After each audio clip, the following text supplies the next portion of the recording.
What's going on, guys? Mitch here, and today we're taking a look and kind of doing a little bit of a short-term slash medium-term review on this heart rate monitor. So I wanted to kind of give you my thoughts on it after, about 6 weeks now, 5 weeks, something like that, of use, and kind of give you a real-world kind of feel on it.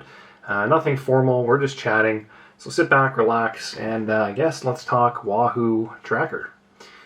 So a couple things. One, first and foremost, the main feature to me on this heart rate monitor is this right here. The fact that it's rechargeable. And the claims are true. It lasts quite a while for what it is. I've had no issues with battery drops, nothing like that. I actually haven't done any stored data on this. And apparently it can do that, like a one workout. And it's actually right now blinking blue. Trying to pair to something. I don't know if you can see that. Anyway, that's kind of funny.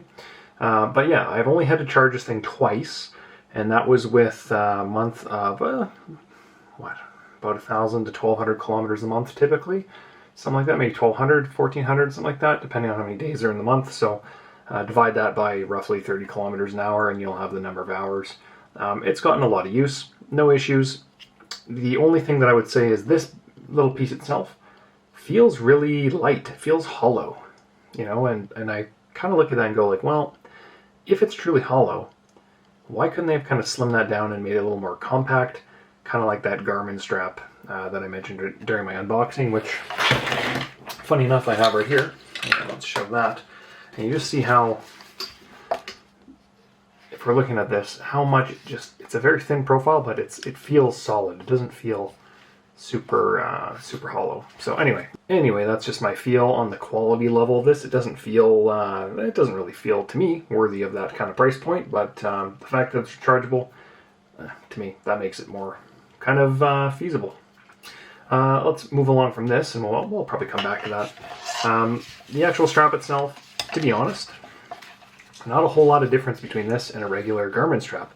It's got a hook, etc., and that's pretty standard for kind of what you'd expect at this price point. I didn't have any issues, or haven't had any issues with the hook unclipping, fraying, anything like that.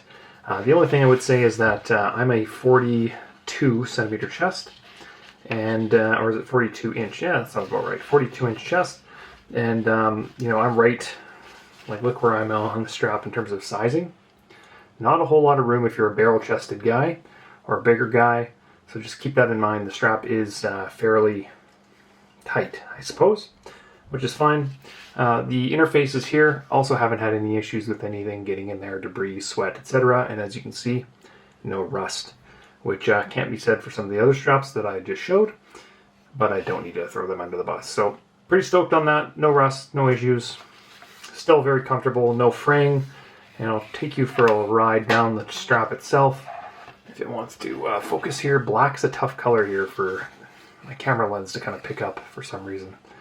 As you can kind of see, no real issues. Pretty good. So, but once again, I would kind of say this is at the same level of a Garmin strap. No real issues, no real, I guess, wins in my books here. It's something you don't really think about for a heart rate monitor strap. That's fine by me. I don't think about it. So that's kind of it. In terms of the charging cable, I do appreciate that it's the Shocks version as well, which is always really cool because a lot of riding buddies have kind of gone in the Shocks program and they keep saying that they're great. So at some point I'll probably add a pair and try them out. And it's cool that I already have the charging cable.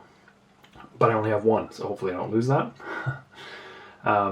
Otherwise, yeah, the question that you're probably wondering if you're watching this video, is it worth buying? Yeah, absolutely. I don't have any trouble recommending it after, a month and a half of use. It's been very accurate. I've ran it with my Apple Watch, which you can see right there. And, I've run it in parallel. I've run it, it's been accurate. And to me, I'm not looking for the 99.5 percentile of accuracy. Give me 99, give me 98.5. That's perfectly fine. Let's put it this way. I haven't had it reading 120 when I'm, doing VO2 max sets. So it's been right where it needs to be, and I haven't noticed any difference compared to the Garmin strap in terms of accuracy level, which has been the gold standard for me now for, geez, I don't know, 5-6 years during as many straps. So fit-wise, no difference. The only other thing I would kind of say is because it does have this white face on it, some of your kit, sometimes when this is pushed up against it, and kit, I'm a road cyclist, but I've also run it during some jogs and stuff.